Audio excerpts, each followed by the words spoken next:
All right, let let's just get right into it.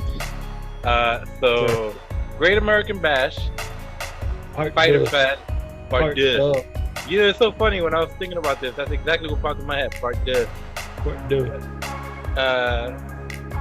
All right. How about we start with the street fight? Candice LeRae, Mia Yim. I thought this was okay. Some parts of it. I thought they looked cool. I always like in wrestling, like there was a lot of tropes in the NXT show. A lot of wrestling tropes. This was one of them, like the jeans when you're getting in a street fight with the knee pads. Oh, but I like that. I think it's fun. I think it's like it's a fun trope. It is. You know, I always like to see that, and you know, it's not normally girls having the street fight, so I thought that was cool. Candice won the match. Mia Yim introduced Brass Knuckles. Didn't get to use them. Candice got her hands on him, hit her. Then was able to hit her. What move was it?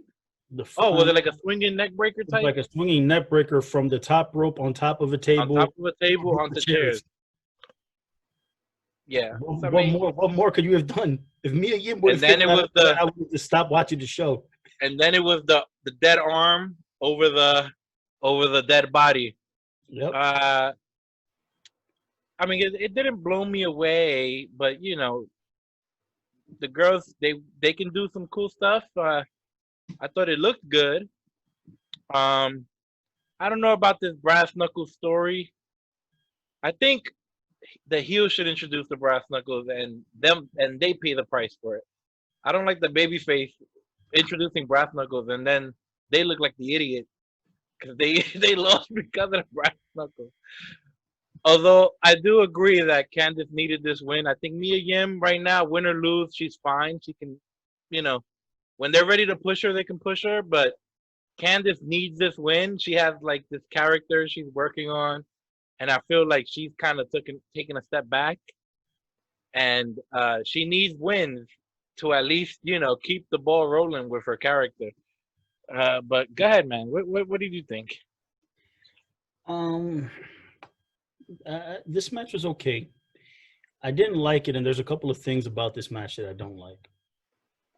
I will start with the things that I did enjoy. I love the fact that Mia Yim attacked Candice LeRae. She didn't even let her get her intro in. Good. It's a street fight. No intros. None of this highfalutin production stuff. Nope. It's a street fight. Boom. Ring the bell. Get it on. The thing that I don't like is, right, so take a look. Just if you take a look at both of these women, who do you think would have an advantage in a street fight? Mia Yim, who's portraying. It's. I don't know who did it first, but what's the Puerto Rican chick with the red hair? She's really good. She works everywhere. Huh? Mercedes Martinez. No. She's short and Puerto Rican. She was in Lucha Underground. Oh, you're talking about Ivelisse Velez? Yes. They have the same exact character. It's funny, but one is red and one is blue. I wonder if that's intentional. I wonder if they got heat. I don't know. We need to talk to our indie insiders to let us know. Okay, well, I'm not your man on that one. But leave a comment if Mia Yim has a beef with Ivelisse. Please do. Please do. Smart either way, yes, it's like this street thug gimmick. Okay. So yeah, it should be an ass kicking going to Candice. Okay, so Mia Yim is bigger, stronger, more physically imposing than Candice LeRae. So she jumps her, which again I'm okay with because there's certain beef there. It seems a little odd, but I'll take that. She beats her up for the first few seconds, throws her in the ring, and then what does she do? She goes underneath the ring and basically pulls out an entire section of Home Depot. She pulls it out. Tables, chairs. And quickly, right? The match had barely started, and I just looked up and I was like, "Why are you doing this? Why?" The match it's barely started. The referee probably rang the bell if it was more than 20 seconds. That's a whole lot of time. And they throwing all this stuff in the ring. And guess what? She don't even use it. She throws it in the ring, and then she proceeds to have a somewhat of a wrestling match with Candice LeRae with all these things out laying out in the ring. And I just thought, I was like, oh my God. Psychology, people. Psychology. Build the match. She's big. Mia, you're bigger and stronger than her. Physical dominance. You can impose that on Candice LeRae. She's tiny. The only way that Candice is going to be able to get an advantage on you is she has to cheat because she's smaller than you. And it's a no rules match. So you can beat her up. You can impose dominance on her. And then whenever there's a spot where Candice can cheat and then she starts bringing out the weapons, you take the butt whipping first, and then turnabout is fair play. And then when it's your turn to make your comeback, then Candice is going to get what's coming to her. But the psychology was all messed up. So they proceed to have a wrestling match in there. Then Candice gets the advantage. She starts wrestling, which was not half bad. Then they said, they start fighting out on the floor, which I was like, okay, that's fine. I mean, you did nothing with the weapons in the ring. So okay, let's take the match out to the floor. Fine. Then they proceed to do the corniest table spot, mess hall type thing they could. They go in and there's a table with, plastic cups and plates and fruit and chips and cookies. Mm-hmm. And they proceed to beat themselves up, to beat each other up. We start with cups, paper plates, chips, cookies, and fruit. Mm-hmm.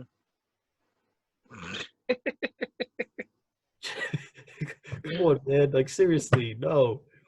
The one spot that looked sick in that match that I actually that got me was the spot when Candice got pushed off that little platform thing they were on, and she landed on the table.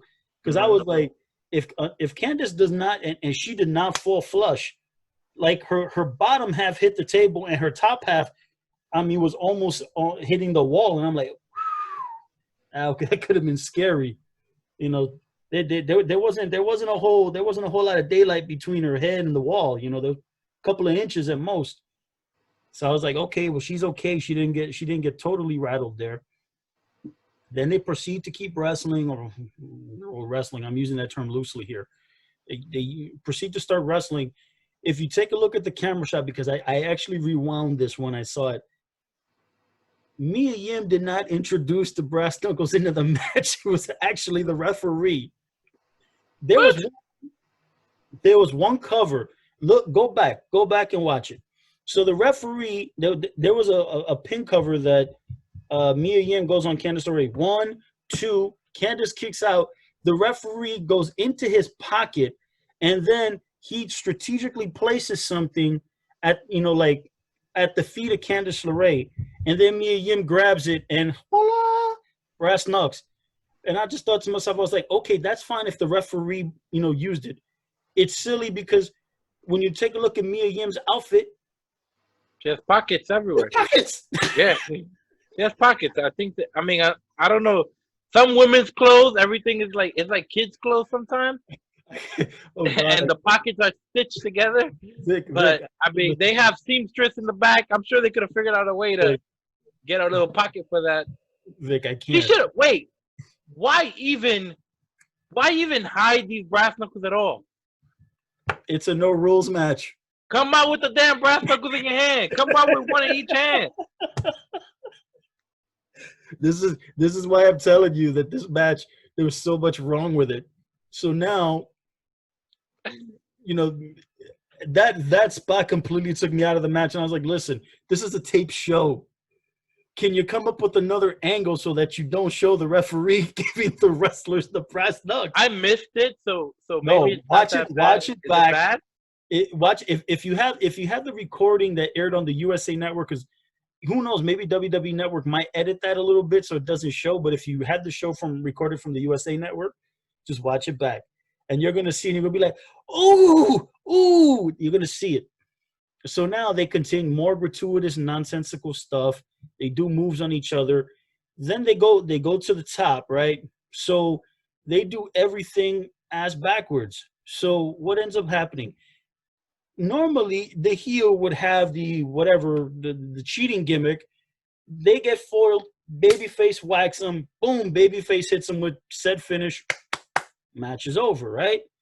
No. In this case, the babyface, who is 6 inches taller and let's say roughly 20, 30 pounds heavier, she's needing brass knucks to beat Candice LeRae.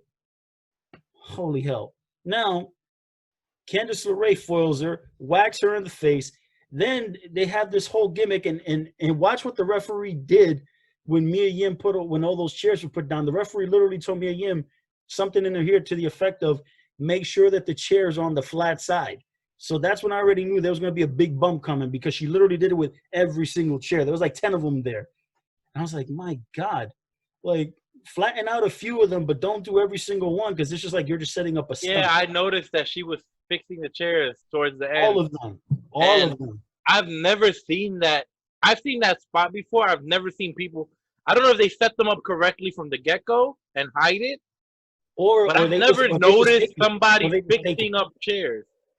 I've never noticed that. She literally did every single one. Yeah, that was crazy. And I was like, okay, that put me out again. Candice foils her, hits her with that swinging neck breaker off the top rope on a table. And I'm like, that's a dangerous spot, because that table, if that table could be very unforgiving. It could break, it could tip over. Somebody could have really gotten hurt. That's just, again, not a necessary thing to have.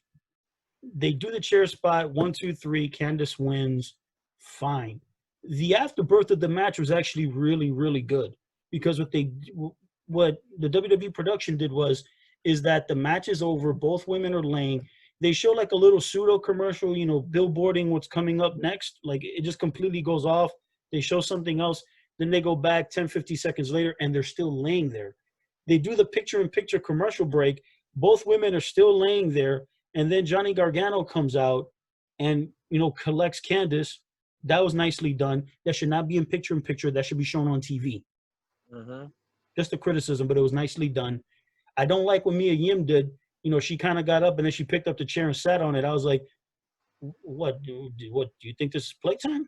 What, you taking all those shots? They just tickled? No, you got your butt kicked. collect yourself, dust yourself off, and keep it moving. So listen, both women worked really hard. It's just a matter that the psychology of the match was just not very well done. They did too many of the spots that need to happen 5, 6, 8 minutes into the match. They did it 30 seconds in. The introduction of the weapons, the introduction of all this other stuff, it's not necessary. You don't really need to do all of those things that quickly into the match, especially if you're not going to use it. And one of the things to be mindful as well is that you are the first match on the card.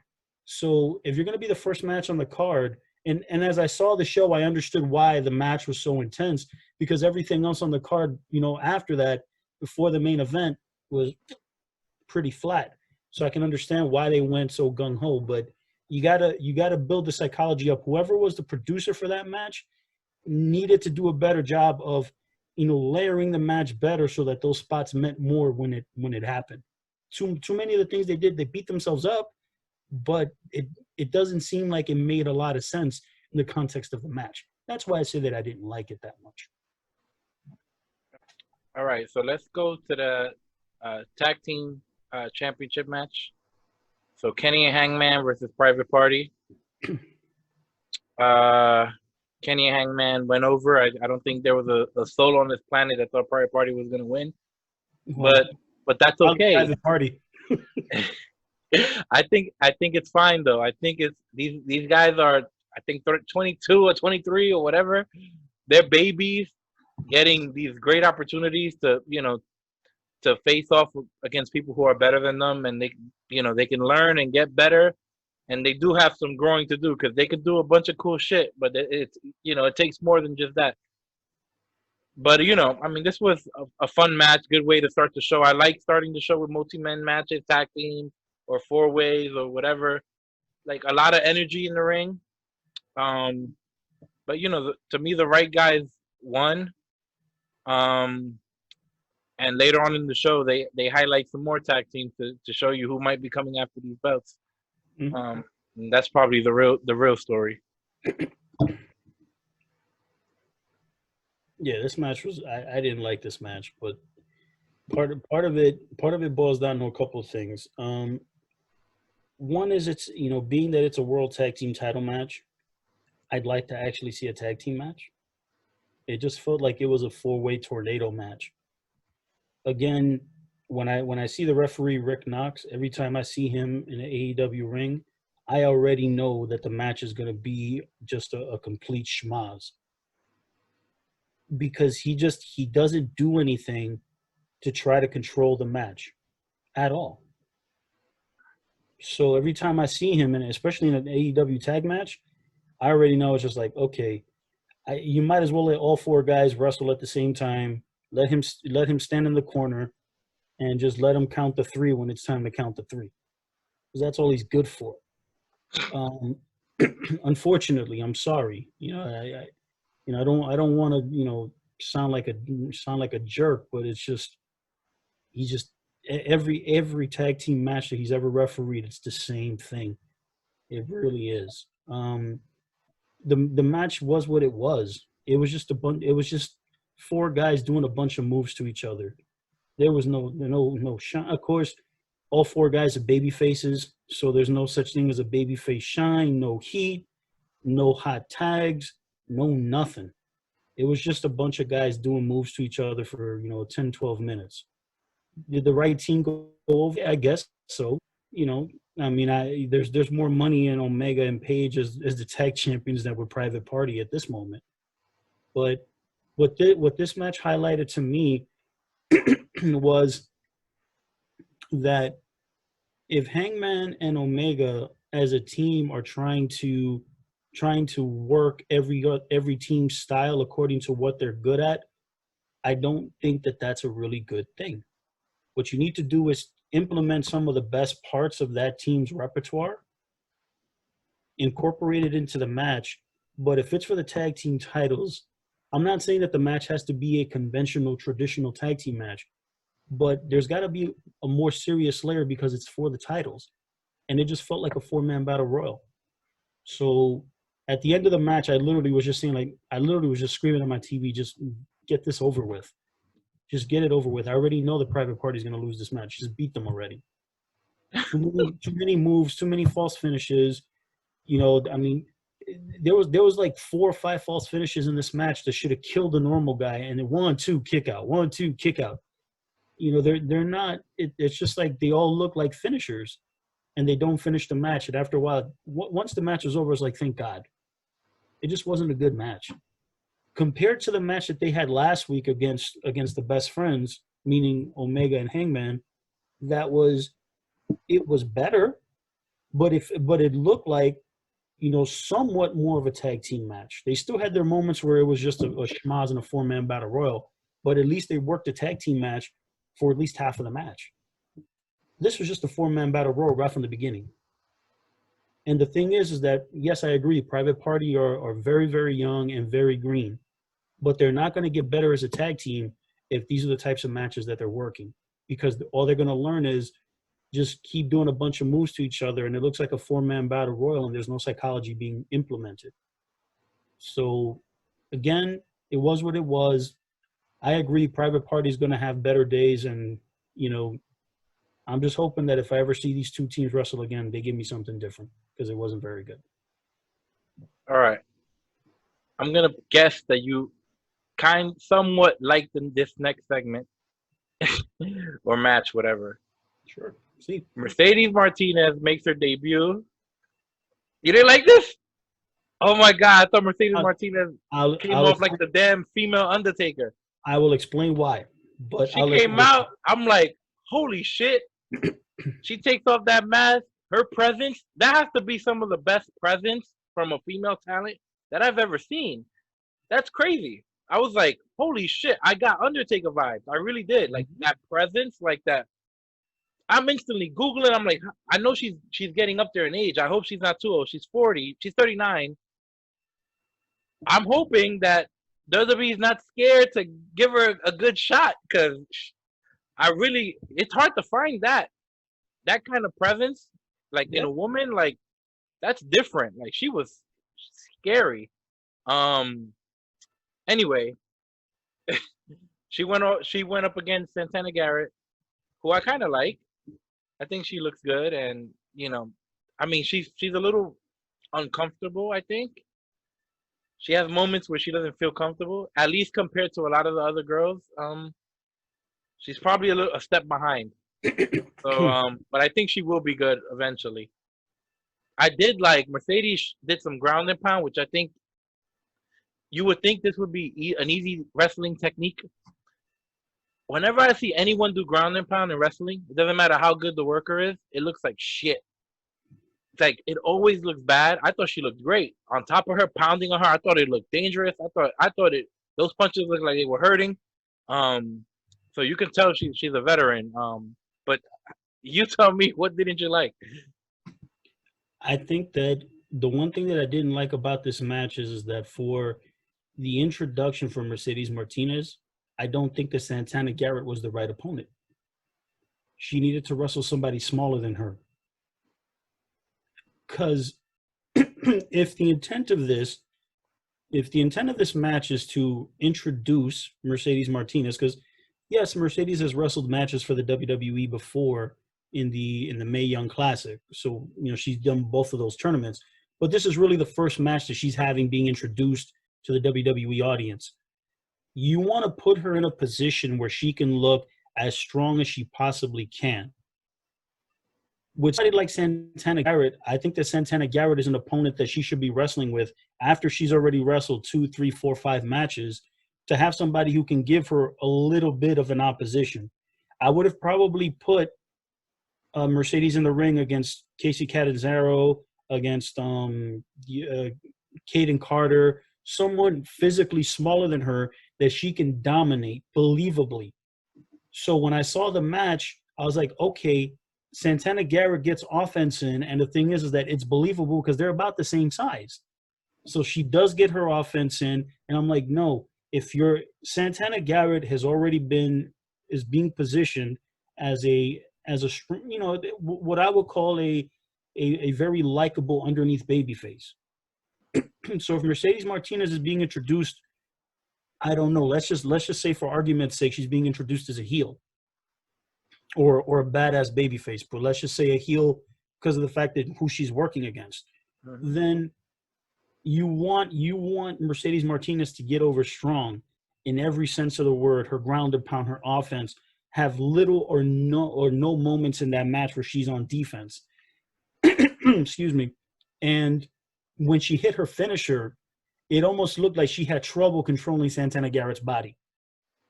So yes, she does have an outstanding presence in the ground and pound. Everything was cool.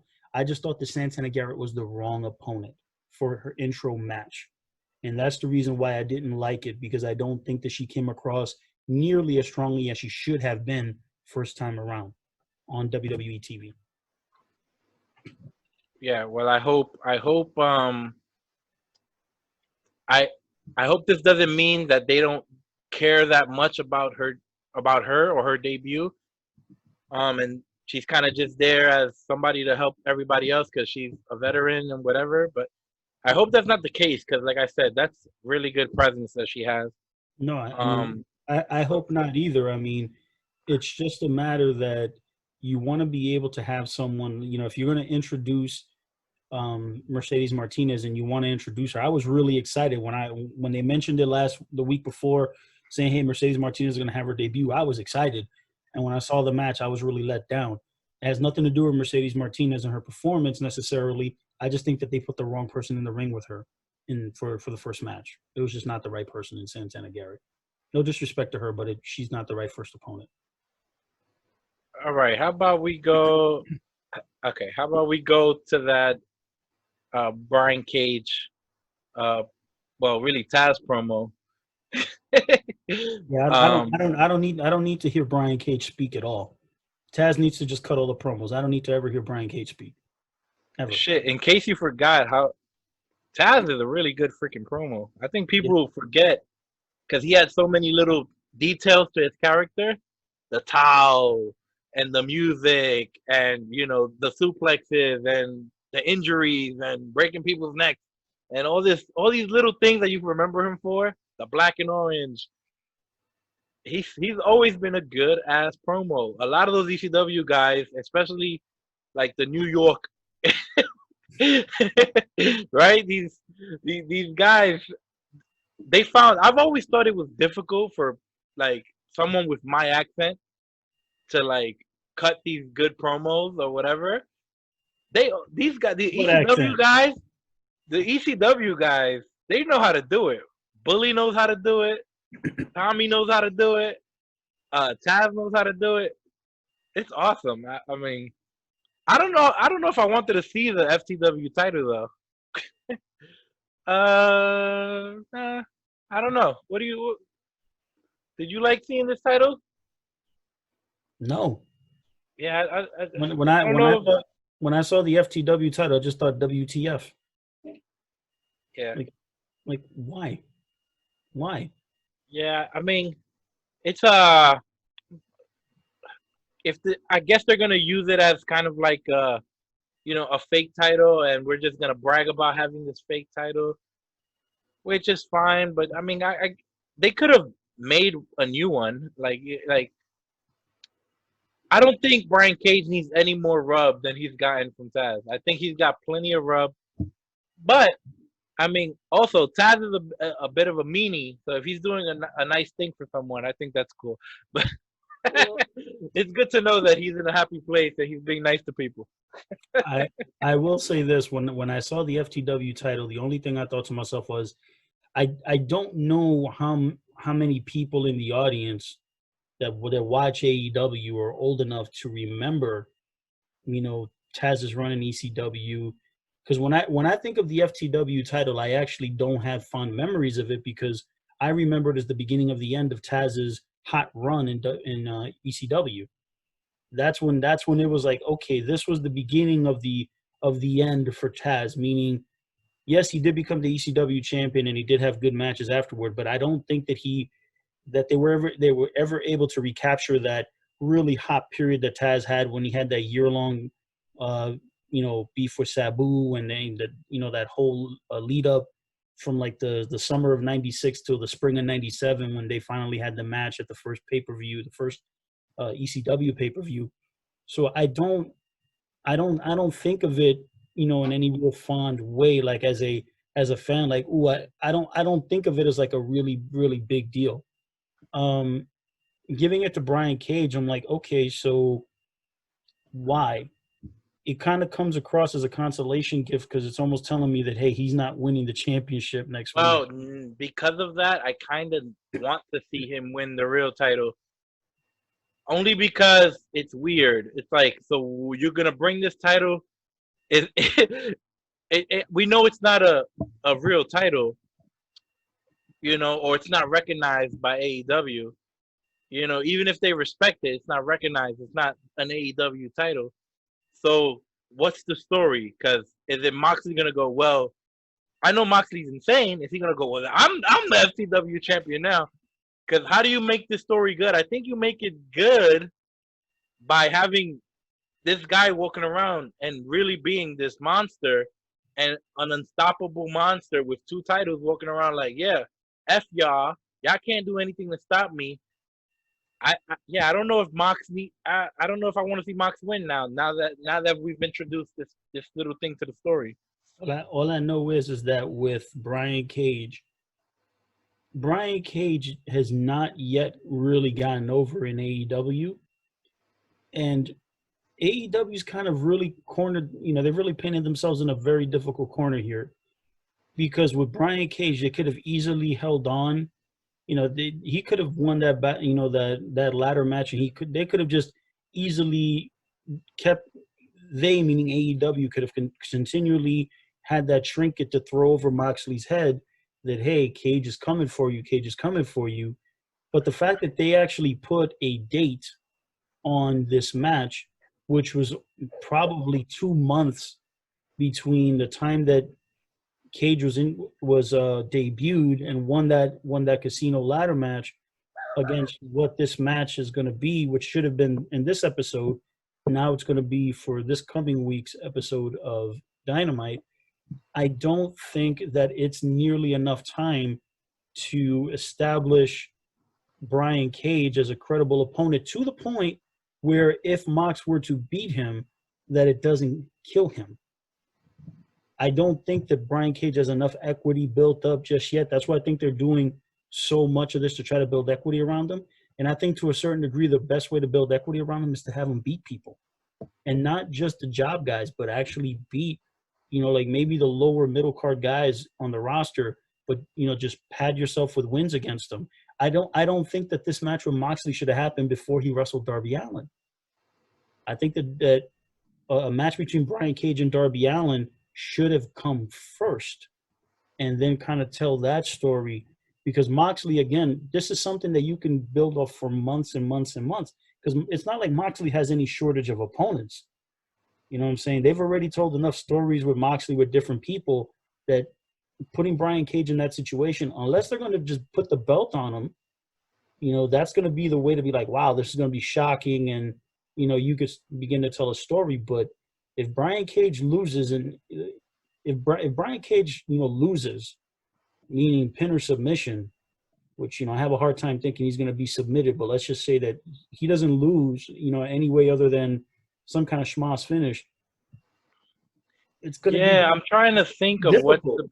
what's the best way. Let's say if you What's had the to best way beat out him. of this match. Yeah, I know Darby is a way, but I don't know if I like that way, only because Moxley's the babyface. I know Moxley wouldn't have a say, right? If Darby decides I'm gonna come beat attack Cage and accidentally cost him the match, or that wasn't his intention. His intention is just to fight him, whatever, because he's pissed off. And he doesn't back down. But then you got to tell a new story, because you got to tell that story of what Darby, mind you, why are you jumping into my matches? Like, if you're John Moxley, you can't let that go unpunished. And that's this is where AEW's booked themselves in a tight spot, because this match, when there was like, oh, it's going to happen in Fyter Fest, I was like, why? I was like, you could easily hold on to this match until Thanksgiving, Christmas. You could hold on to this for a long time, because first of all, Moxley's the champion. He doesn't need to be on TV every week. It's not like you have to feature him every week, especially now you have the TNT Championship, which is your primary TV title. You have plenty of stories to fill the 2 hours without Moxley. You don't need him on the show, at least not right now. Pad Cage up. The next time you see Moxley on TV and he wrestles a match, what ends up happening? He wrestles his match, he beats said opponent, and then Brian Cage comes and breaks him in two. And then you have the story of Moxley having to be home for a month after Cage beat him up. It has to look devastating, but Cage beat him up. And then you have a story that you can tell over a period of 6 weeks, 8 weeks, and then you get to the match. Now we're talking Thanksgiving, Christmas, maybe even New Year's 2021. This is a match that you can hold on to until, possibly maybe get some semblance of an audience. It's not a match that needs to be happening right now. I think that what they did was they're giving away a big money match now, a potential big money match, and I don't see a really good way for them to get out of it without one of those guys getting hurt. No good. All right. So we also had Bronson Reed against Tony Nese. These are two guys who've pretty much been irrelevant for a while now. I know you're a big fan of Tony Nese. Yes, I am. Bronson won. I probably would have went with Nese. I think you can get more with Nese. My only concern was that Bronson Reed, he's a heavy guy. He's not necessarily a tall guy, big guy. He looked enormous in this match. Jesus, Nese must be tiny, because that's the biggest I've ever seen Bronson Reed. He either put on 70 pounds and grew 3 inches, or Nese is tiny, way tinier than I expected, which is fine because you're not going to be able to tell when he's facing most guys. But, it just stood out to me. I was like, holy shit, Bronson Reed looks enormous. But I think long term, you can get more with Nice. Because at the end of the day, Nice is better at what he does than Reed is at what he does. If Reed is supposed to be this big tough guy, he's a really small, big tough guy. And that was my problem with Joe when Joe was in Ring of Honor. Like, he was small. He was kind of had like a small chest, kind of small arms, but he was obviously chunky. But now Joe, you see how big he is. He's really wide back. He looks strong, even though he's a chunky guy. He looks like he'll kick anybody's ass. And if Bronson Reed is, he's kind of small to play that big man role. So I think you can get more with Nice, especially in NXT. Maybe in the main roster, you're not gonna get, you might not want Vince might not want to do much with him. But in NXT, this guy can be, he can main event once a year or twice a year. Like, why not? I think the wrong guy won. They both did cool stuff, of course. This was, clean, fairly. Everything looks good. Like most NXT matches, everything looks pretty good. Nothing looks horrible. It's just glaring. I think Tony Nese is a lot better at what he does than Bronson, and I think they went with the wrong guy on a show that a lot of people were watching. I don't know. I don't know if I like that direction. I don't like the fact that this match was even booked. Yeah, me neither. Because first of all, the premise of the match was just ridiculous. Look at the way that they set this match up. So Bronson Reed 2 weeks ago beat up Cheeseburger's little brother. For all the fans of Ring of Honor, they know who Cheeseburger is. It's a little nugget for them. And then the announcers mentioned that, hey, prior to us going on the air tonight, so they basically had a preliminary match featuring Tony Nese against said, wrestler that looks like Cheeseburger's little brother. Mm-hmm. The difference was Bronson Reed squashed him like a grape, but then he picked him up and carried him to the locker room. And then Tony Nese wanted to get a little more. So Bronson Reed comes out from the audience and confronts Tony Nese, so that's how the match is made. Okay. Yeah, that's one of these forced stories. Listen, WWE put a match together for the sake of putting a match together, and they had to come up with some kind of a story. Fine. This match did not need to be booked for one specific reason, because both of these guys have not been featured prominently for quite a while. So both guys needed a win. And realistically, you could have put Bronson Reed against some other no-name guy, and you could have put Tony Nese in there against some cruiserweight that you may not be too highly valued on. Give them both wins.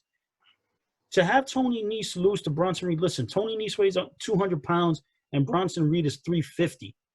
Okay, I understand that Bronson Reed would have a physical advantage and he'd win. The thing is, I agree with you. Tony Nese is better at what he does than Bronson Reed is at what he does. And I think that booking this match, I just rolled my eyes because I said, this is not a match that I want to see. Bronson Reed took a very convincing loss to Karrion Kross, a couple of weeks ago, and Tony Nese got jobbed out of the cruiserweight tournament. And I don't think that I've seen him win a match in 2020. I don't think I've seen him win a match. Yeah, probably not. I mean, because I don't watch 205 Live. If anybody does, please tell me. Tell me, hey, he's won a few matches. But it's gotten to a point where I see that particular pairing, and I'm like, no, this is a bad pairing to put on. It's just a match to have a match. And in all honesty, the fact if either one of these guys, no matter who would have won or who would have lost, it would have been bad for the person who loses. So yeah, Tony Nese takes the loss, but at some point you're going to have to do something with Tony Nese. You're going to have to do something with him because you got enough cruiserweights around NXT that you can either put them in a tag team or, have them have a singles run, do something. But man, it's just been really, really bad. I mean, Bronson Reed, I like him too. There's potential in him, but this was just a bad pairing. And I was like, ugh. The match was what it was. It was okay, but man, oh man. So when I saw this match, I was like, oh Lord, awful. I think it's time to get rid of 205 Live. 205 Live, or the cruiserweights, or the guys who are considered cruiserweights, and in that roster, these guys, if you go back to when they were first hired or whatever, these guys could have been huge stars for NXT. And now they feel like nobodies. That show does not help. A lot of people didn't get over until they left that show, and a lot of people who tried to get over after being considered a cruiserweight, it's really difficult to get over. You have to be like really, really special. And then even then, Ali got over, but that came and went. He got injured, or right? He got injured. I think so, yeah. But now they're not. It looks like they probably won't ever do anything with him ever again. He'll probably just come have good matches. He'll be a good match guy. You have Buddy Murphy, who's the only one who might be, who has a chance to do some cool stuff. All I know is that with 205 Live, the thing that really bothers me is that show was created off the heels of the Cruiserweight Classic, which was basically a sports-based presentation with, the Cruiserweight wrestling style. And it was phenomenal. And when 205 Live started, and with all due respect to the Singh brothers, but when they were presented as the Bollywood boys and they did all that silly nonsense coming out, the first thing I did was turned it off immediately. I was like, no, it just became another WWE show. And I was like, none of these guys are to be taken seriously. And unfortunately, that's an entire, that's a real, I don't want to use the word a waste of great talent. It's just a matter of, I'm like, man, book that show a lot differently. Listen, I'd say it's too late now. Oh, yes, correct. It's way too late to fix it now. You may just have to bite the bullet and fix it quietly. And then what you do is start, featuring some of those matches on NXT, and then hope that it brings enough goodwill being on NXT that then people may want to give 205 Live another chance. But I think WWE presenting more guys wrestling. If you have the NXT style, you don't really need a cruiserweight style. NXT has a very athletic style. It's just it's basically the modern style that everyone's doing it. So you don't need a cruiserweight style when everyone is doing kind of a modern style. You might need a show for the guys who work a regular, more traditional style, because that's more rare. So, a 205 Live is not necessarily special. I'd give that show to the women. I've said this before. I think the women will be more interesting having their own show and featuring all the women. I think that'll be more interesting than featuring a bunch of guys who can do the same exact thing they're doing at 205 Live.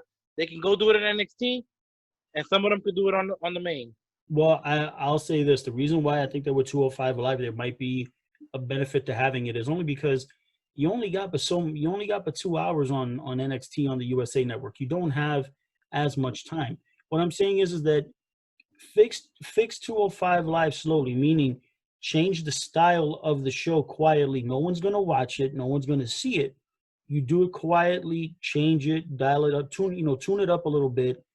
Then what you do is you may present the cruiserweights. You're not calling them the cruiserweights. You're not like, 205 Live. No, you're not doing that.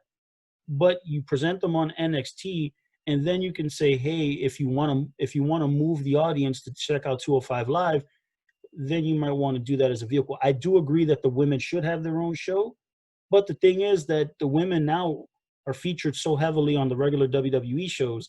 It's like half the matches are women's matches, so it's kind of difficult to feasibly believe that you want to put a separate women's show because you only got but so many stories that you can really do if you're presenting the women as much as WWE's been doing. And kudos to them because they've done a really good job with the women for the most part. All right, let's go to Cabana and the Dark Order versus SCU. This is what I thought was a masterclass in selling by Colt Cabana. I thought he sold his ass off. Jesus, I believed it. I really did. I was like, first of all, they did that little backstage, and he had this crazy bruising, and I'm like, it looked real. Is this real? I'm like, it looked real. I know they do this technique, with like this tool where they kind of make the blood come up to the surface. I know they do that. That's a whole lot of blood, man.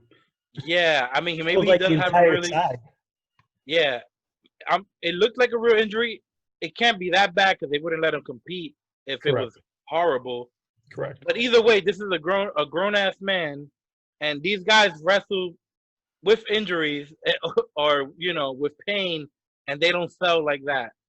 So I thought that was a tremendous job. They told that story, and they also, I think they're kind of trying to trick us a little bit here. It's like, what are Brody Lee's intentions here? Because it looks like, yes, he wants Colt Cabana to join, but I think he does, but I think he's gonna kind of become very abusive towards him. He's kind of like, okay, yeah, here, take this win, but the second that Colt loses or doesn't make him happy, there's gonna be hell to pay. And I guess that's the story, and I think that'll be a nice little rivalry when it happens. But yeah, the story was told. They want to tell us that the Dark Order is recruiting Cabana. They're being very aggressive. They're helping him win. They're showing him, look, things are better on this side, and Cabana's showing, concern at times. He also did his great selling job, and at the end, he showed happiness. He's like, oh shit, like we won. That was awesome. This was a huge win. Even though I was injured, I was able to get this victory, and he's like pleasantly surprised.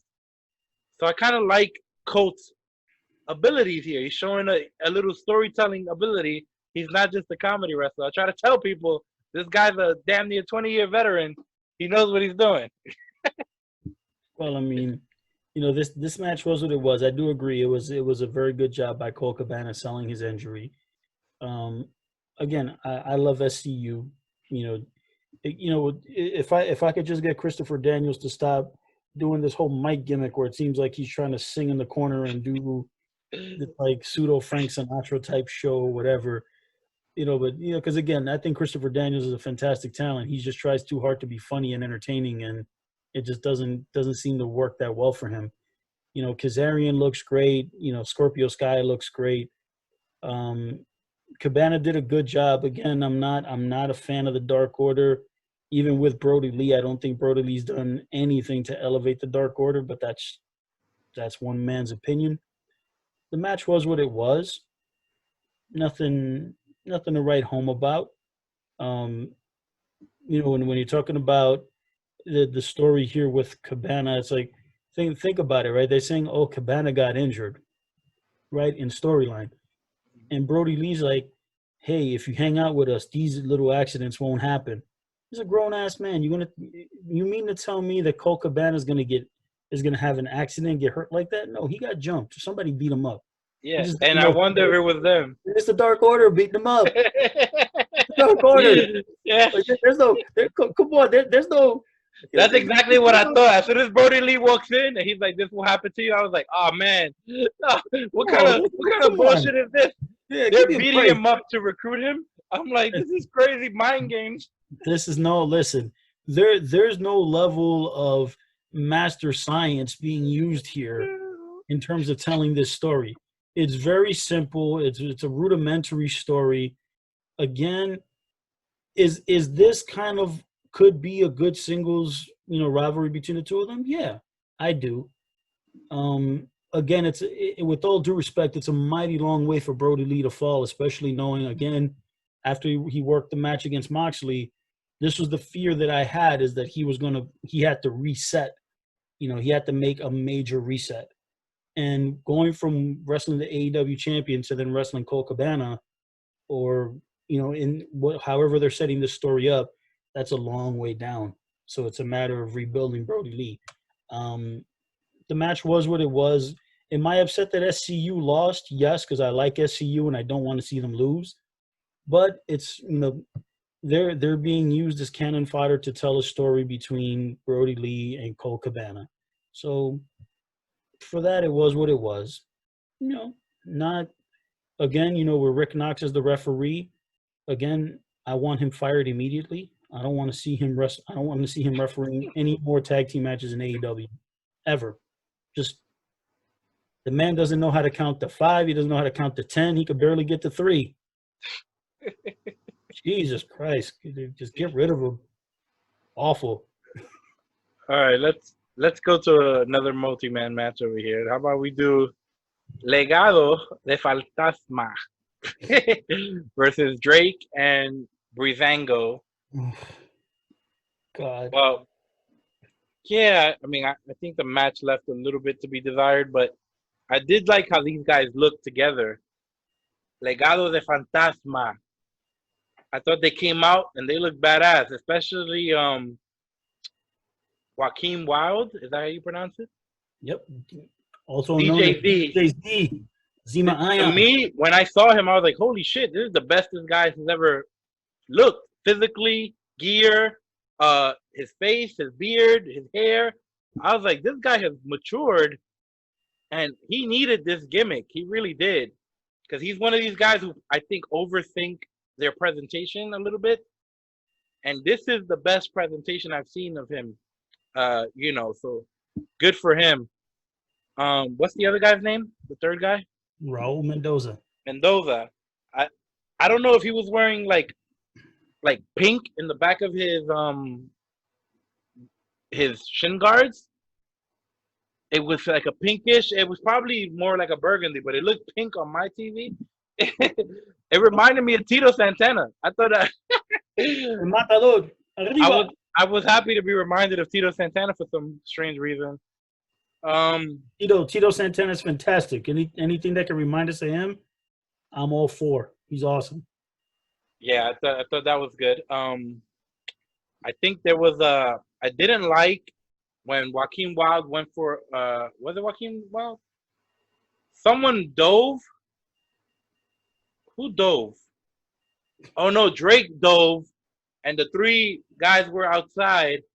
And I know it's bad. This is bad all over wrestling. Trying to make it look real. The catching people. It's hard. I'm trying to find who's good at it so I can know. Almost no one's good at it. It's really you know who's really good at it? Cody Rhodes. If you ah watch Cody's matches, this is and I will say because I don't really not that I want to knock the piss out of Cody's matches. It's a matter that he has a lot of smoke and mirrors in his matches that is unnecessary. But one thing that he does really well is that when he knows he's going to take the dive, he knows exactly when to turn around, and he turns around at the exact moment that the impact is coming, not a moment sooner. yeah. So he'll look in the crowd, he'll do whatever, and then he'll turn around just as he knows homeboy's coming on top of him. I'm glad that there are people out there who can do it. I've been paying attention more recently, and I'm going to continue to pay attention to see who are the secret masters, right? There's all these little things in wrestling that people do. A lot of people do them. Facials, we'll get into that later. But not everyone is great at it. Some people are masters. We might not even notice. Like you said, Cody turns around at the perfect time. That's kind of what it needs to be. And it's scary. I know it's scary to not look and then look and boom. But that's the way it needs to be if you're going to do it, unfortunately. But forget about that because this was worse than anything because you know what they did? They caught him and held him and then gently put him down. And I was like, oh, they didn't even bother to stop. They didn't even bother. They were like, they caught him and gently put him down. I was like, and this is the reason why when I said that all the matches on both shows were bad, with the exception of Keith Lee and Adam Cole. Perfect example why, right there. Did you notice that? Or hell yeah, yes. I saw that. And I was like, God, it was horrible. I was like, that has to be one of the worst catches I've ever seen. Either way, I don't like how Drake is being presented. I think you had a chance to make a huge star here. You had so much momentum behind them, and now what are we doing? Are we overthinking? Let's not overthink this. Like, we're overthinking this, and poor Tyler Breeze. Tyler Breeze, before going up to the main roster, he wasn't a big star, but he was a guy, like a utility guy. He was over. He was over on NXT. He was over. Yeah, he was definitely over, and he was like a guy that you can do anything with. You can put him in the main event. You can have him in the mid. You can go find someone from overseas like Liger and have him go against him. Yep. And that's fun. Do you know what made me sad? I did not notice that Tyler Breeze was in this match. By the end of the match, I was like, wait, did Tyler Breeze have any moments in this match? I do not remember them. So it was a 3-on-2 handicap match. It felt like that because by the end of it, I was like, holy shit, did Breeze not get anything in? Maybe he did, and I did not notice him, and that is not a good sign. You got 6 men in the ring, and one of them goes unnoticed. In my opinion, it might be time. Breezangos, they when they were doing the files, the fashion files, that was some fun stuff. And I don't know who stopped doing that, whose idea was it, or who gave up on that. Once that was over, they should have probably broke them up. Are they funny together? Yes, but if you're gonna keep them as comedy acts, why are they in NXT? I thought they were here to, you should come back to NXT if you're gonna do something different. If you're gonna change up your character, and it should. These guys, the funny characters don't work in NXT as well. It's a lot of everything is based around the matches. There's not a lot of storytelling to go around, and you're gonna do comedy. It's like, it's not gonna work. I don't know. Whatever. I don't know what to do with Breezango. I say break them up, have them fight each other. I don't care at this point. What did you think? Thought this match was awful. Now here's the thing, right? Legado de Fantasma, they look good as a team. They look good as a trios unit. The thing about this match was this should have never been a 6-man tag. It should have been a tag team match. It should have been Mendoza and Wild against Drake Maverick and Jake Atlas. And then you have Santos Escobar gets involved and he gives the win for his boys. It's technically 3-on-2, but you've told the story with Drake Maverick against these 3 guys. Jake Atlas is taken up for Drake Maverick against these 3 guys. Breezango just will put into this match. And again, Breezango has exactly 0 heat as baby faces. They got nothing on NXT. They're flat. They're boring. I hate the fact that the announcers put over, they come up with funny intros. I don't care. When the bell rings, if I don't care that these 2 guys are in the ring, and Tyler Breeze and Fandango are good athletes. They're good wrestlers. It's not like they suck. They're a lot better than people know. They're good. They're both really good wrestlers. The problem is that they have exactly 0 heat. As baby faces, heels, is whatever. The fact that they came out, with that nice Survivor Series 1994 San Antonio, Texas background, and they coming out in a really lousy conquistador type gimmick. I rolled my eyes. I literally had a piece of paper and I threw it at my TV and I said, this match is already, I don't want to see this match already. Can you be serious for even one ever-loving second? Because here's the thing. Breezango's not intended to be they're intended to be kind of like cannon fodder. But the thing is that if they take this seriously, you can now interject them and have matches with Mendoza and Wild and Santos Escobar in tag team matches and be able to give them more to work on. The fact that they come out and they're still acting like a bunch of cartoon characters, and then you have Drake Maverick, the one guy that has heat with these 3 guys, and he looks like a little boy. I'm sorry, I love Drake Maverick, but he's painfully small. And I said he looks like an athlete and he knows how to work to his size. But think about it. He's the baby face, and all 3 heels are bigger than him and can kick his ass legitimately one-on-one. And the 2 guys that he has as his partners are comedy dudes. And they don't know how to they don't know how to get serious. They just don't. In character, they don't know how to get serious. They could be getting their asses whipped the whole match, and yet they're still trying to be comedians. Done. This match should have never happened because here's ultimately what ends up happening. The 3 people that need to get heat, which are the heels, walk out with less heat than they did when they came in. Because they wrestled basically 3 guys with let's just say 2 out of the 3. Because let's say Breezango has no heat, Drake Maverick has some. Like if Drake Maverick was the size of Fandango and Fandango was the size of Drake Maverick, okay, I could buy it. because at least I could believe that Drake Maverick and Fandango's body could be able to feasibly fight these guys 3-on-1 and be able to semi-hold up. No, it was awful. Should have been a tag team match. Santos Escobar on the floor, have Mendoza and Joaquin Wilde wrestle against Drake Maverick and Jake Atlas. The match would have made more sense because all 5 guys have been in the story together. You don't need Breezango out there. Sorry for Tyler Breeze and Fandango, but they're not needed. It actually did more to hurt the match than give any credibility. The heels walked out with 0 heat. They basically now have to reset again and try to get these guys some heat because this match did nothing for them. All right, we got Butcher, Blade, Lucha Bros versus the Bucks and FTR. I thought this was really fun. I already know that you didn't like any match, but I had a really good time watching this. And I tell you, this showed me how good. I mean, I know you don't think the Bucks are good, but to me, they are really good. And I think they proved it just by when they did the switcheroo.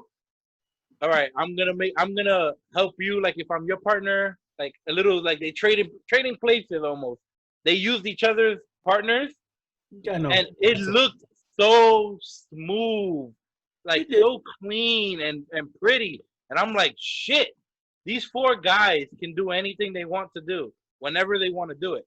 I know it did get a little crazy. And who was the referee? Tell me who the referee was. Rick Knox. Right? Rick Knox. He's the crazy man. Fired immediately.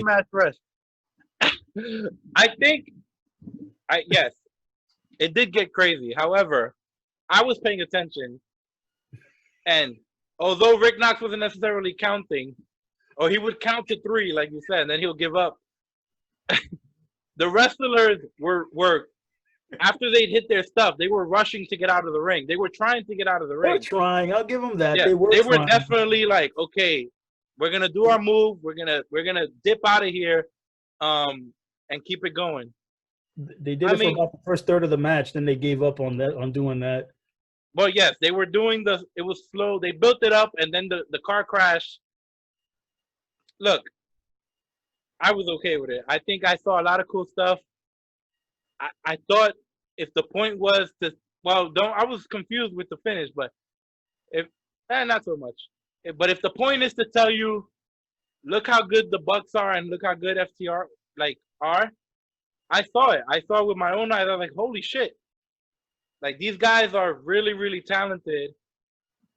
And then they did build up the Lucha Bros who lost some steam because they were away for a full quarantine. Mm-hmm. They're just getting back. And we're gonna get Lucha Bros versus FTR, which is literally the complete opposites of styles. Which I think will lead to a good match. I think it will lead to a good match. I hope so. I won't bet money against it, but this is the match that I'm looking forward to because I'm really looking forward to see whether or not the Lucha Brothers can actually work the American style. If they can incorporate their Lucha stuff into the American style and do so successfully, then that'll be a great match. This is what I've always said about the Lucha Bros. I saw them a lot in TNA, and I thought they had some great matches. But like you said, these matches weren't traditional. They were literally weapons matches. They were tornado tag matches. Yeah, but they weren't necessarily. TNA doesn't do the same thing AEW does. TNA follows a more traditional refereeing style. If they're gonna have a tornado match, they're gonna call it a tornado match, you know. So they weren't necessarily doing anything wrong because that was the rules of the match. But I've seen Phoenix Pentagon kill it on so many occasions. And before they got to AEW, when they're running TNA with Santana and Ortiz when they were LAX, I thought was great. Oh, yeah, I thought it was literally like match of the year stuff when they work together. I think Lucha Bros can do it. And maybe they can't. Maybe they can only do it in the no rules style. And if that's the only way they can do it, then AEW just needs to admit it and go, hey, when we're gonna feature the Lucha Bros, we're gonna put them in. Literally, we're gonna call it whatever they call their hardcore matches, whatever, we're gonna build up to these type of matches where they have these type of matches. But I think this is gonna be good. Well, hopefully for the Lucha Brothers' sake, Rick Knox is the referee so that he can't get the 10 when they make a tag. They could just be out there, double teaming for 5 minutes, and he's like, one number comes after one, 4. He'll come up with something. But listen, this match was designed. Obviously, it's designed to tell the story. It's designed to tell multiple stories. One is you want to tell the story of some kind of tension between FTR and the Young Bucks, which they did not tell. They didn't tell it because they were actually kind of friendly with each other, tagging and cooperating. Even though in the beginning, when FTR started the match, they were only tagging each other in. So they were basically leaving the Young Bucks to watch. And then that was interesting. I like that. I like that detail. Yes, the Young Bucks had to tag themselves in. Now, again, this is the one thing that drove me nuts about a match like this. It's an 8-man tag, and again, there was no heat. I think if there was even a momentary heat, it was Dax that got in trouble. And I thought to myself, again, it's the same thing I said in the last video. I don't want to see FTR being the babyface in peril, not this soon. The Young Bucks, being that they're smaller, can be the ones that get grounded and pounded, get beat up a little bit more. And they have enough equity with the audience that they can take an ass whipping and it's not going to affect them. But they didn't do it. It was Dax that was the babyface in peril. Then they tagged out. And yes, both teams worked together, the split partners doing each other's finishes. Okay, that was fine. That was cute. It was smooth. It worked well. I knew you were gonna say cute. In my head, I was like, it was cute. It was cute. It's like whatever. I mean, I'm not gonna sit there and be like, wow, this is the greatest thing ever. No, it was all right. It was fun. But here's the thing. They hit. Of course, let's look at it like this: Butcher and Blade and the Lucha Brothers. With all due respect to both of them, they're both underneath teams in AEW. They're both underneath teams, and they both FTR and the Young Bucks hit them with both of their finishers, and didn't win. If you're not going to beat them with the finish, don't use them. Just don't use it.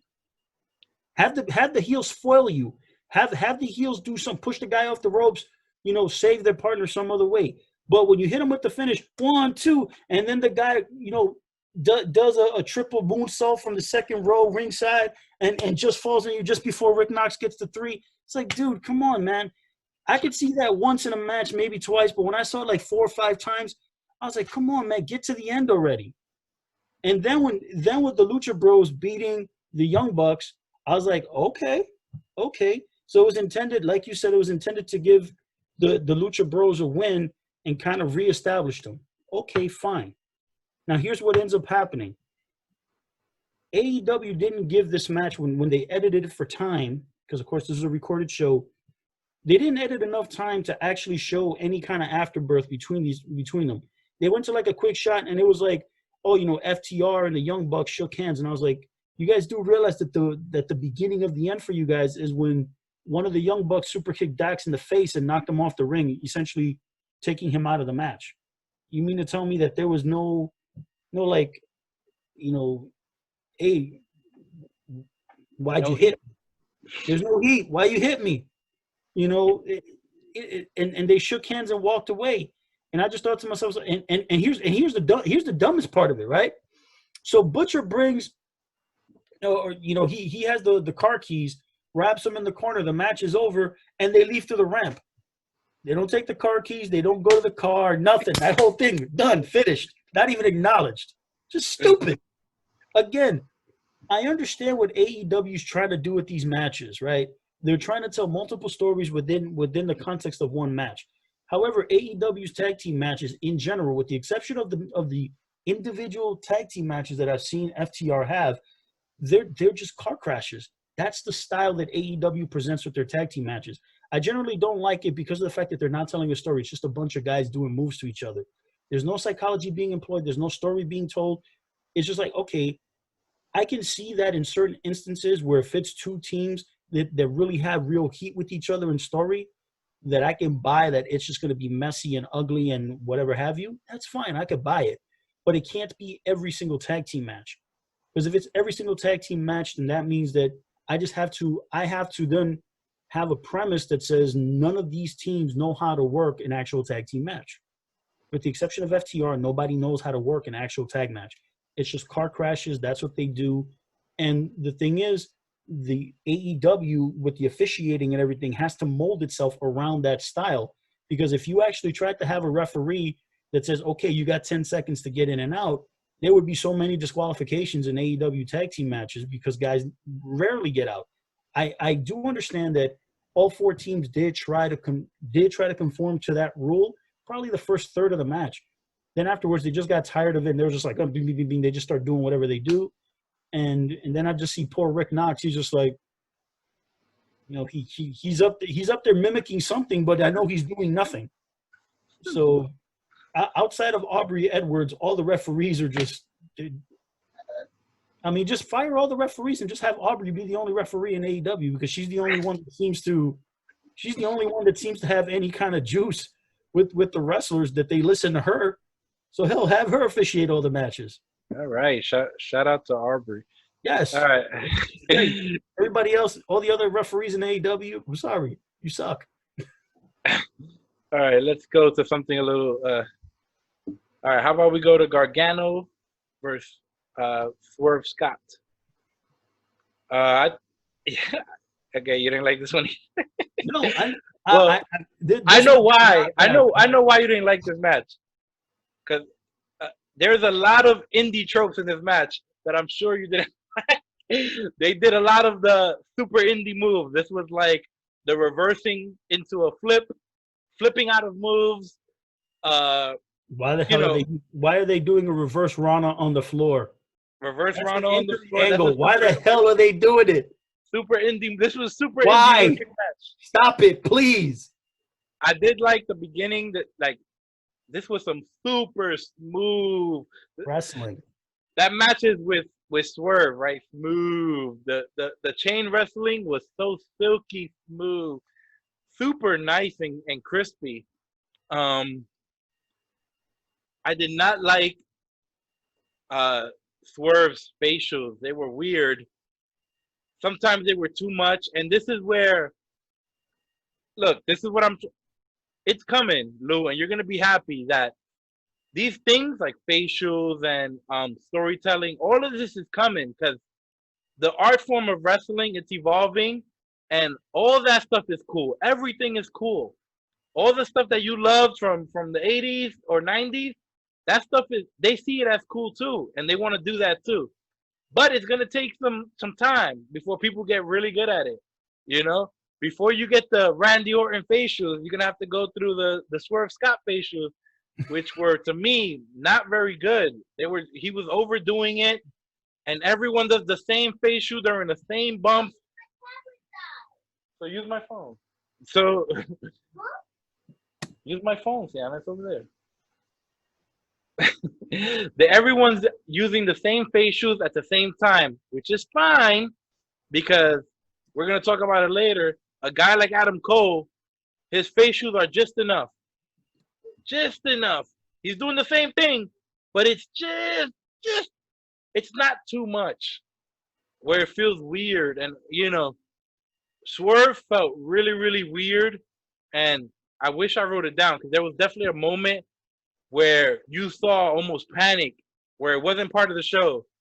I think it's towards the finish, where he's setting up for like some sort of catch. I guess Gargano's gonna go from the outside to the inside, and you see Swerve almost go like he thinks about it, and he goes blank. His face goes blank, and I'm like, oh, well, that's not good. But you know, 5 seconds later, if Gargano does a big kick out, and then you see like the huge eyes from Swerve. But it's too much. It doesn't work. I get it. Wrestling is compared to like theater, and you kind of have to move in a really big way, and your facials have to be big.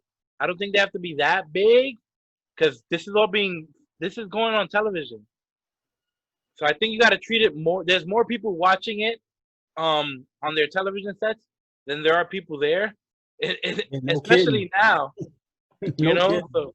So the 5,000 people on average that attend the wrestling show, or 3,000 or 4,000, whatever it is, there's millions of people watching at home, and it just you don't see that in the movies. Like, it's not good acting for me. Hi. Hi, how you doing, love? Good. But they did a lot of smooth stuff. They went a little super indie crazy. I normally don't have a problem with that unless it doesn't necessarily make sense. I'm okay with super indie moves, but whatever. Gargano won, of course. I can't see him giving up a win to Swerve right now. Swerve has nothing going on for him. So yeah, that's all I got. This match really, really got to me, primarily because when I saw this match, all I kept thinking to myself was that I asked the question, who are we pushing? Who are we pushing? Because if Gargano's the guy that you're pushing, knowing that he 2 weeks earlier just wrestled the main event match with Keith Lee and Finn Balor, and it takes him 15 minutes to beat an underneath cruiserweight talent. Sorry to Isaiah Swerve Scott, but that's what you are in the WWE currently. You're an underneath, barely babyface talent. Barely. And it takes Gargano 15 minutes to beat you. Smooth wrestling in the beginning, which is excellent. They both did it very well. What you need to do there is you need to shine up. Gargano needs to shine Isaiah Swerve Scott well in the beginning. Then afterwards, Gargano has to get heat, continually put heat on him, injure a body part, do something that can keep Isaiah Swerve Scott down for, however many minutes, 5-6 minutes, keep him down. But Isaiah Swerve Scott fights back. Gargano makes a mistake. Isaiah makes somewhat of a comeback. Has a little bit of a babyface hope spot. Maybe get, a near fall or two. Then Gargano gets the advantage, keeps the advantage, and beats him. There's no need for all the fighting on the floor. There's no need for all the dives. There's no need for the reverse Rana. There's no need for like half the crap they did towards the end of the match was not necessary. They're trying to do it to have a good match. The problem is that this is not intended to be a good match. This is intended to be a match that gets Gargano over. That's what it's intended to be. That's the business of the match. And it did not. If you're thinking that, hey, Gargano could get the win, but Isaiah could look good. No, what you do is you give Isaiah Swerve Scott matches where he actually freaking wins. It's more like you're loading and not popping up. You have learned like full Wi-Fi. Yeah. It's one thing. It's one thing if Gargano, it's one thing if Isaiah Swerve Scott wins matches, and he beats guys, and now he's getting it to the next level. Then he could give Gargano a good match. I don't need Wi-Fi with a phone. He could give Gargano a good match and lose. But if you're a guy like Isaiah Swerve Scott that just doesn't win very often, and you're not heavily featured, and you're giving Gargano that much of a match, it actually doesn't make Gargano look good, and it doesn't make Isaiah Swerve Scott look good, because he had a good match. He still lost. He's not going to get a rematch against Gargano. Who's he going to face next? It's just too much indie garbage. Too much, they're trying to make a good match that was not necessary. This match was not intended for that purpose. It was intended to get Gargano over, keep him winning, keep him on a path towards rematches. Now that with Keith Lee, with Finn Balor, with Damian Priest, keep him moving in that direction. If it takes him 15 minutes to beat Isaiah Swerve Scott, which, listen, Swerve's a good athlete, he really is. But the way that he's been presented in WWE, there's no need for that, for us to have seen that particular match. Okay, main event. We got Chris Jericho against Orange Cassidy. I had a really good time with this match. I thought you got to see a lot of what Orange Cassidy can do. I'm sure a lot of people didn't know he can do a lot of that stuff. I thought Orange Cassidy showed a lot of babyface fire. Um, yeah, I mean, I thought this was laid out nicely. I think the purpose of this match was to show people what Orange Cassidy is about. Show a little bit more serious side. Yes, he's still Orange Cassidy, but he was pissed for most of this match, and he fought pissed. In my opinion, he fought pissed. With his hands in his pockets. Huh? With his hands in his pockets. Yeah, I mean, but that's just the gimmick, and he used it effectively. It's all a rouge. It's all a mind game. Okay. And Jericho, being Jericho, he handled all that stuff well. He picked some good moments for it. The only one I didn't like was late in the match when he went for the soft kicks, even though it was to set up a super kick. It's just he was already getting his ass kicked because Orange Cassidy was fighting from underneath for most of the match.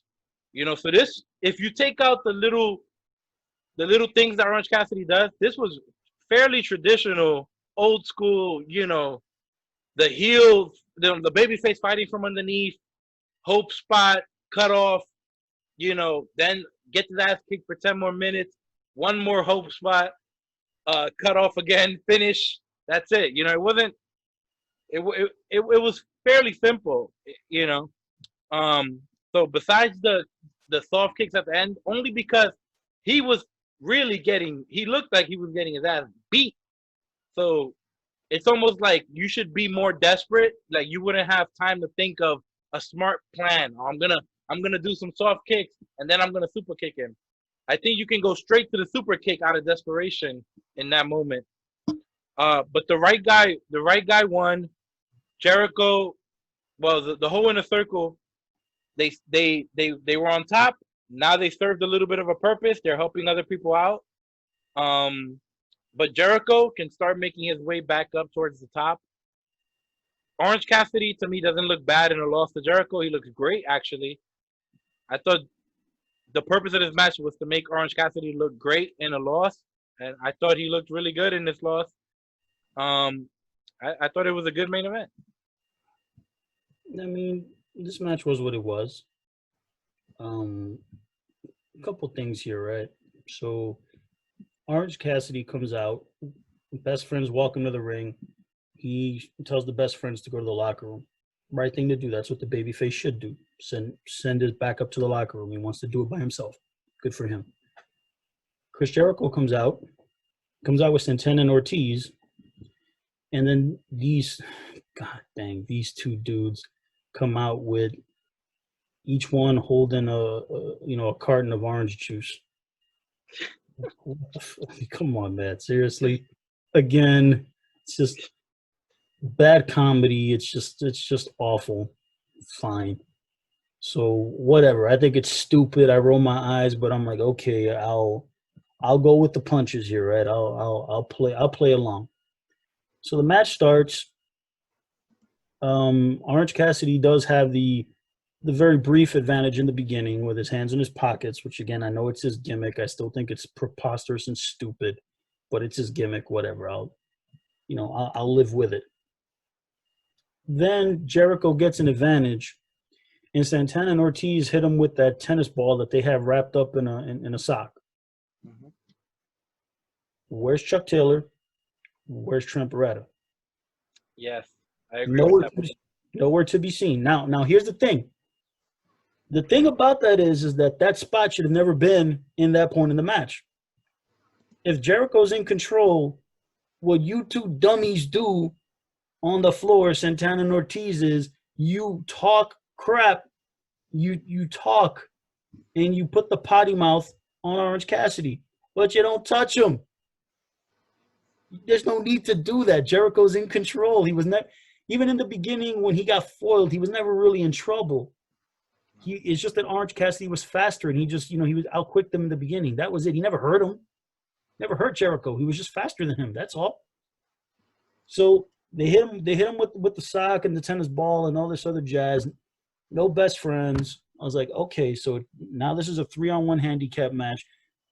Where did those two guys go? Did they go from Jacksonville to Miami? Like, where are those guys? Like, seriously, where are they? Anyway, whatever. Fine. The match continues. Yes, Chris Jericho proceeds to pound the piss out of Orange Cassidy, which is good. You know, Jericho does all the healer stuff. He's doing his moves. You know, he's working on the body, beating him up. Good job. Fine. Orange Cassidy does have decent jobs of not dying, kind of staying with it. Obviously, when he did the little fake kicks, I hated it. But then when he proceeded with the super kick, I was like, very nice. Good. It's exactly what you should do.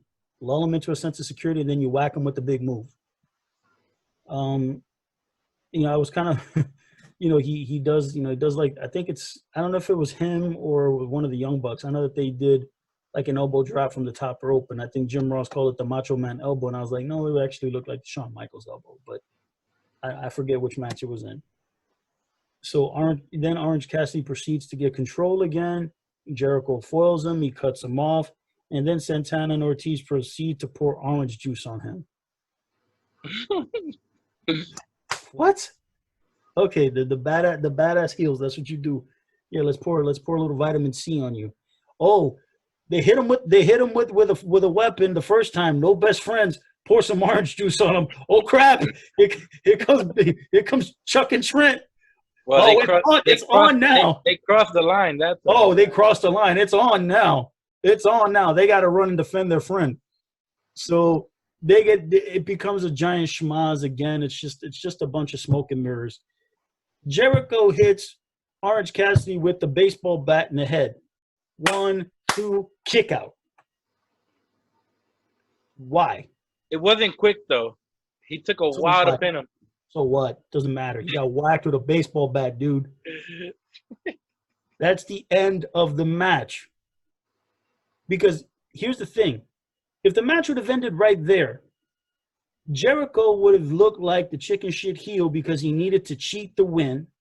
Orange Cassidy then looks, again, slightly better because he gave Jericho enough of a match to where he needed to use the bat to beat him. The fact that he kicked out is like, okay, Orange Cassidy now needs to win this match. Because if you get hit with a baseball bat and you're able to kick out, there's no other feasible way that you should lose. Oh, but no, match keeps going. More moves. Then Jericho hits him with a reverse elbow, that Judas effect move. And now Orange Cassidy can't kick out. 1, 2, 3. It's a very protected finish, to be fair. Yes, it is. But here's the thing. If you're going to do that, I know. Take the bat spot out. Exactly. I agree. They didn't need the bat spot, or they could have did it on the outside, hit him in the back, hit him in the stomach. You know, you still get the bat in, but you don't have to hit him in the face at the end of the match. You know what should have happened? This is what should have happened. Santana and Ortiz in the beginning of the match, if they wanted to punk out Orange Cassidy, you throw the orange juice at him to punk him out. You're not really hurting him. You're just punking him out. And then you use the baseball bat on him, and that brings out Trent and Chuck.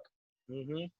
Like these are all. This is the reason why when you say yes, the match is very simply laid out, but it's a lot of this very stupid, cartoony indie stuff they want to do, and they think it's going to get over. And the thing is like, listen, the intent of the match is not bad. All right, you're trying. Jericho's going to win, and you want to make Orange Cassidy look good in defeat. Here's the thing: Chris Jericho looked exactly the way he's supposed to look in defeat. He doesn't look good. He looked like he got a really good match, which is theoretically it's meant to get Orange Cassidy over. The problem is that the way that you beat him, you technically beat him clean. You technically didn't cheat to win. You beat him with your finish. So again, it's like the way that you want to make this look. If you really want to get Orange Cassidy over in defeat, you got to cheat. If you hit him with the bat, that's it. That's the end. If not, Santana and Ortiz hit him, and then that brings out the baby faces. That'll bring Chuck and Trent out. They can have their schmaz out on the floor. Jericho could try beating Orange Cassidy, can't do it then. Orange Cassidy makes a comeback where he really bows up. None of this hands in his pocket garbage, none of that. He's actually fighting. Fists, kicks, drop kicks, elbow drops, body slams, whatever he can do. Don't dive on top of the best friends and LAX. Forget about them. They're not important at that point. They're just not. They're fodder, garbage. Get rid of them. Your focus is just you and Jericho. You hit him with every move you can hit him with. Jericho keeps kicking out. All the hope spots, everything. Jericho's reeling. He's rocking. Oh, my God. Jericho has no idea what the hell's going on. One opening, bam, elbow to the face, and he gets the hell out of there. And then Jericho looks like he escaped. He beat him with his finish, but he escaped. It's all about laying out the match. It's not hard to do. The thing is that you're trying to make too many people look good. There's only 2 people that are important in that match, really 3. Jericho, Orange Cassidy, and Aubrey Edwards, the referee. That's it. And the only reason why I'm saying Aubrey Edwards is because she's the only referee that has the. She's a female referee, and she's the only one that's got a pair of balls in the refereeing crew. She's the only one that people listen to. She's the only one that comes out as authoritative. So, LAX and the best friends, we don't need to see them. They could come out, do their little schmaz, go away. I don't need to see you. If they want to create an extra layer, Jake Hager could come out and do something to Orange Cassidy to give Jericho the win that way. So it basically took it took the entire crew to beat Orange Cassidy. On its face, it might look preposterous, but if they tell the story well enough, and I think that this match they didn't quite get there, but they did an admirable job. They could have gotten Orange Cassidy over even in defeat, and they didn't, because the things that they needed to do to structure the match and make it work, they did things out of sequence. So it screwed the matchup. All right, let's go to the other main event. Keith Lee, Adam Cole, title for title. This was a really good match, really fun match. We talked about facials earlier. Adam Cole is damn near a master already. He might never even make it to the main roster, but they'll love that once they find out that he can do that. But my only thing, some people might think this is a big size difference. Like this is a way bigger than Janela Archer in size difference. Correct. Yes, you're right about that. Not even close. I don't have a problem when someone is really, really, really talented, like Adam Cole. I didn't think they made anything look necessarily terrible. I think Keith Lee, I didn't think he gave him too much, right? Some people might say Keith Lee gave him too much. Brock Lesnar would never do that. Bill Goldberg would never do that. Undertaker would never do that. But I think, although he was generous to a guy who was champion for 400 days or whatever the hell it was. And, it's well documented in NXT that Cole is crafty and he finds smart ways to get offense. And I don't think Keith didn't really leave his feet that much. He looked all of his 340, whatever it is, pounds. He was throwing him around, and Cole was like desperate, and many times you saw that in his face. Keith Lee's facials are a little bit too much too, although he's gotten better because he was, he's gonna be fine. Keith Lee's gonna be just fine. So I'm not too worried. I just want him to get better gear, and I want him to grow a full beard. I don't like the chin strap on anybody. I want him to have the Lou beard. Right. He had it before. He looked awesome with it. I don't know what happened, but I mean, who cares? It's just facial hair. But every little detail to me is important. But yeah, I don't have many bad things to say. I don't really have any bad things to say. I thought it was a fun match. I thought my only critique is AEW and NXT, they sometimes give away huge matches, but this was the biggest match of them all. This is as big a match as you. I thought to do it. If AEW was to do the same thing, what would it be? Well, it would be Cody, right, versus Moxley, and Cody winning the title for the first time. That is astronomical. right? If AEW had a WrestleMania, which I guess is All Out, that's WrestleMania main event, and no one can tell me any differently. No, So no, you're this right. is whatever NXT's biggest show is. It's the weekends of WrestleMania. I guess Takeover. That's probably where this match should happen. It happened now. It's fine, but I don't like this kind of. You're giving away just a bit too much. This is probably the biggest free match giveaway since Hogan Goldberg. Probably. No, man, you're probably right about that. And maybe they don't think this match is as big as and as important as I see it. But I really like Keith Lee. I think everyone thinks that he's gonna be a really big star, and you gave Adam Cole this crazy run, and you just give it away. And they had the match. The match lived up to the hype. So the match could have headlined any takeover, and you know, whatever. I mean, that's just me. I would have preferred to see this at a takeover. I don't think Cole's going up to the main roster. A lot of times the champion loses and he goes right up to the main roster. I don't think that's what this is. Maybe it is. I don't think that's what this is. I even think that Lee will be up on the main roster before Cole is. But yeah, that was my only problem with this match. Well, I'll say that again. This is the only match on both shows combined that was any good. Realistically, that was good. Good storytelling. Good everything. Meaning the story made sense, the match made sense. It had tremendously high stakes. Yes, I agree with you that this is the ultimate of high stakes for NXT matches. This is it. Champion versus champion, title for title, winner take all. This is the highest stakes it can be. Now, when I see a match like this, yes, giving it away on free TV, yeah, there's something a little awkward about that. But the thing is that realistically, I don't think that there's any money for WWE to make on this match. Meaning, they're not going to be able to sell a gate for it because they're not going to be able to have any live arena shows in the foreseeable future. If the WWE has felt that, hey, we've completed the Adam Cole story on NXT as the champion, and we got to move him on. Whether it is we keep him on NXT and move him into another story, or we just move him out of NXT altogether, then that's totally fine. They can't keep him as champion and holding on to the title any longer just for the sake of, well, he'll just stay the champion until we get an audience. There's no, you don't know when that will happen. So it makes sense to get him out of that match.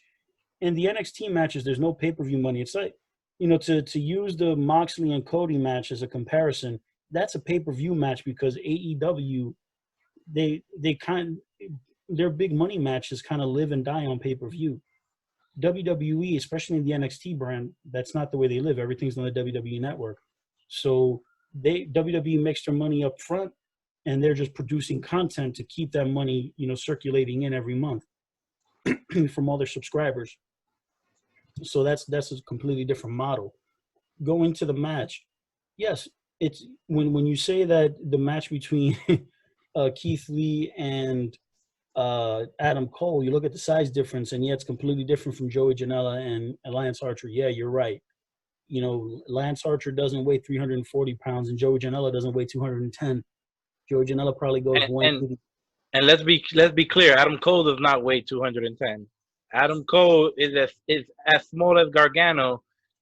I can buy 210 for him. I can buy it. And let me ask you. Do you think Cole weighs more? Do you think Cole weighs more than Finn Balor?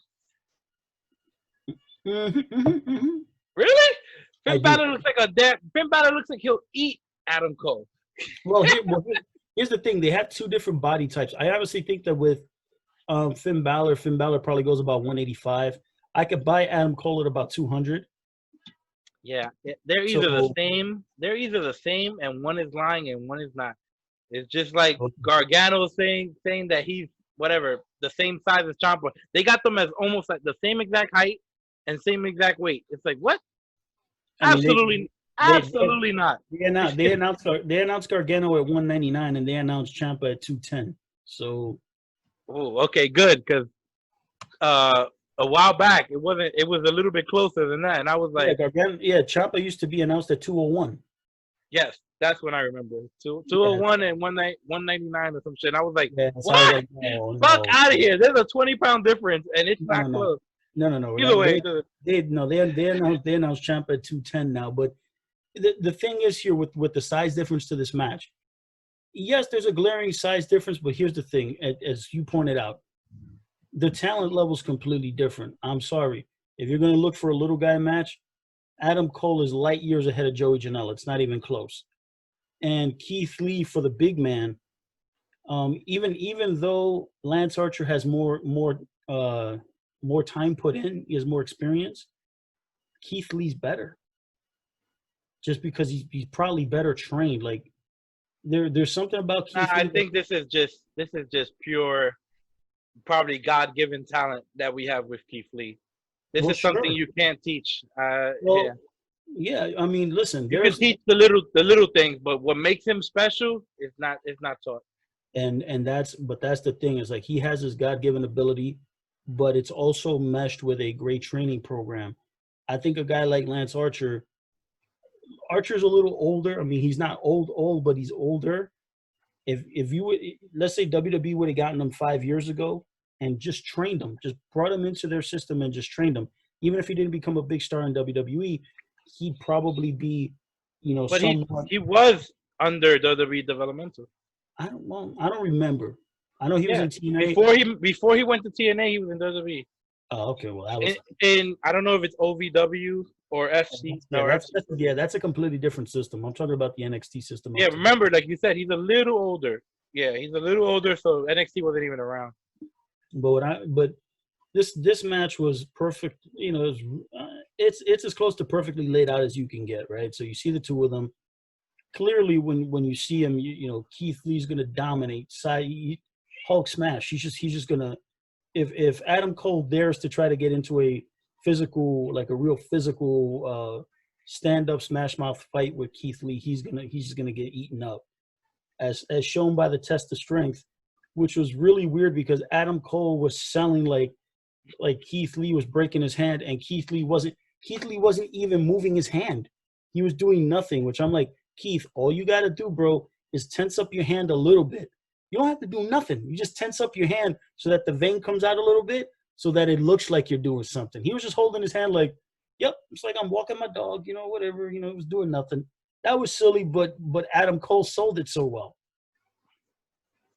Keith Lee, the first few minutes of the match was Hulk smash, just beating Adam Cole left and right. Cole was trying, got out to the floor. Keith Lee ran himself into the plexiglass, which, at first I didn't like the plexiglass, but I'm actually kind of digging it now that WWE has it, because it's a nice prop, makes a lot of noise and whatnot, and the guys don't get hurt when they hit it. It's a good effect. It makes a lot of noise, but it's better for them than getting thrown on the ring steps, because that actually makes sound, but that actually hurts. So the plexiglass was a good start.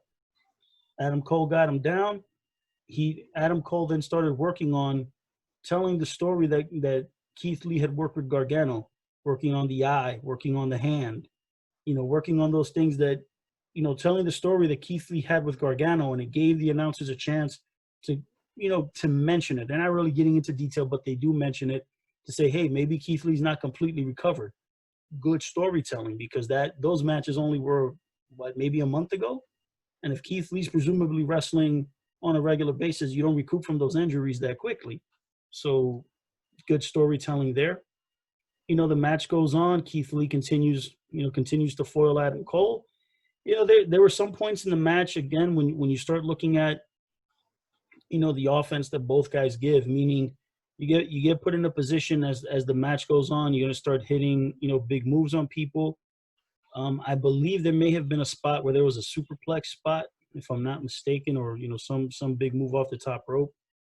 I'm hoping that I'm not mixing my matches here. It was the like a delayed struggle plex or some shit they called it.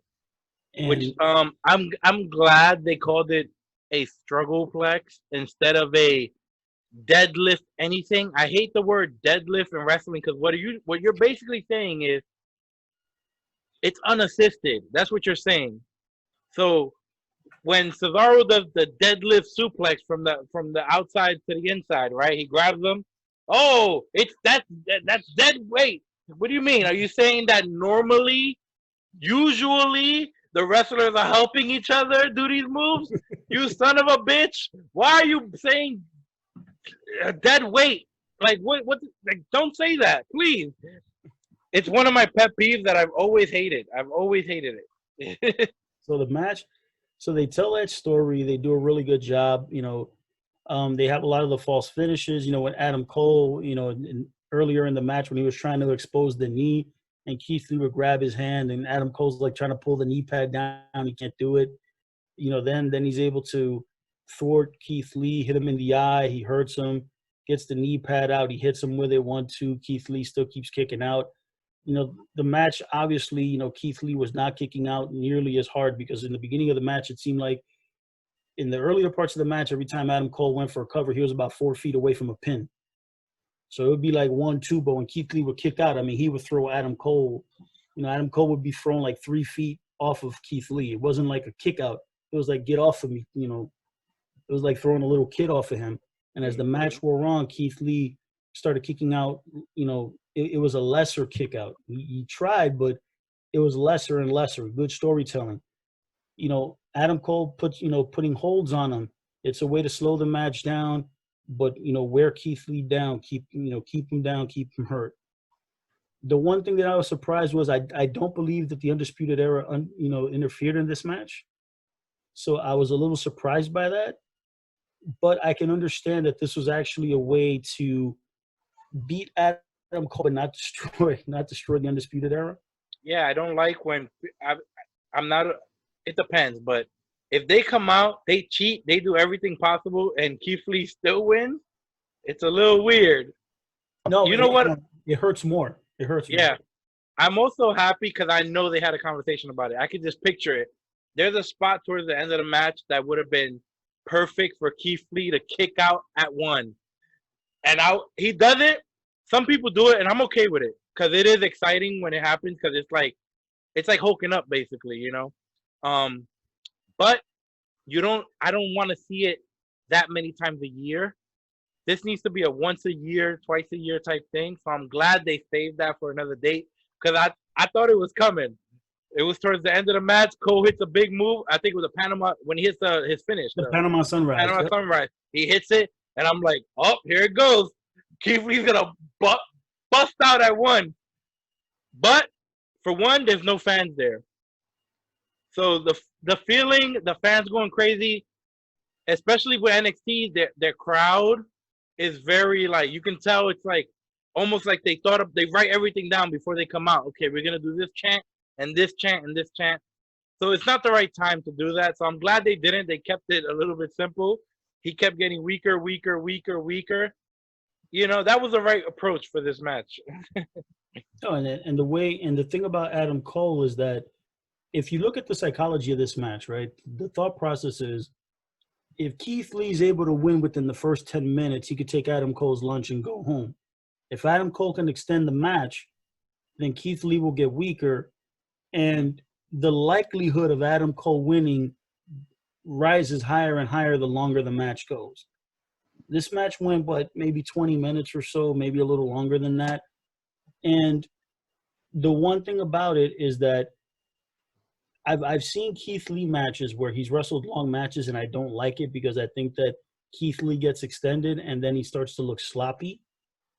Working with Cole's able to slow the match down in certain aspects to where he can extend the match, but you're not really extending Keith Lee, to where when it's time for him to make his comeback, he can still look strong, hit his moves, and be able to do whatever it is that he needs to do. Now, when Keith Lee won the match, and I know that he hit his power slam move, and I know that he hit another move prior to that. I think it was like the power bomb, or he hit some big move that he could have beaten Cole with it, but then he transitioned into his big power, his big power slam move, and he got the win. It's one of those things where I'm happy for Keith Lee that he won the match, But at the same time, I kind of feel disappointed because it almost feels like if somebody's going to beat Adam Cole, considering the run that he's had, it has to feel bigger. And this didn't feel as big. WWE tried, and they did a really good job with this. It's a matter that I'm afraid for Keith Lee that after Adam Cole having such a fantastic run, if he's able to fill those shoes, because I know that he's got, again, Karrion Kross is going to be the guy that's going to be coming up next. And I think it might be intended for Keith Lee to then be the guy that wrestles against Karrion Kross. I'm not sure if I like that matchup as much as maybe Adam Cole versus whomever, because I think that Cole just delivers in a way that Keith Lee can, but it's a different type of delivery. And I'm hoping that Keith Lee can really have a successful run as NXT champion. It's just a matter that I kind of feel bad because I really like Adam Cole in that role, and it kind of hurts me to see him no longer be in that role.